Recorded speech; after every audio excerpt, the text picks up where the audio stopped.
Meron akong in-order na 7 box na bangus. Yung bangus na yan ay galing sa Dagupan. Pero meron ding binabiyahe dito na galing Batangas, Bulacan at Laguna. Yung mga ganitong size ng bangus ay nasa 0.4, 5-2 kilo mga bossing. Kalimitan ng mga bumibili na dito sa amin ay mga magtatapa kasi yan yung mga tamang sukat para sa daing at tinapa.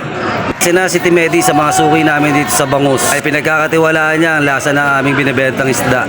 Ang benta ko naman ng ganitong size ng bangus ay nasa 170. Iba-iba kasi ang presyo ng size ng bangus. Nakadepende sa sukat ng bangus. Pero hindi lang naman yan ang tinitinda ko sa aking pwesto. Meron din tayong tinitinda na tamba na pagkasariwa. Nagkakalaga naman yan ng 80 pesos. At meron din akong dilis na nagkakalaga ng 100. Itong ganitong klase ng bulinaw ang isa sa pinakamabilis sa amin. At meron din tayong balsa na nagkakalaga ng 220 mga bossing. Dahil nga maganda ang ating tamban, meron tayong binamanong 7 kilo. Sa galunggong balsa naman natin ay nasa 8 kilo. At meron din tayong tinitinda na mura kagaya nitong mga reject na galunggong balsa. Kalimitan na mga bumibili ng mga gitong klase ay mga nagkakantin. Eto kasi may mga damage mas makakameno sila.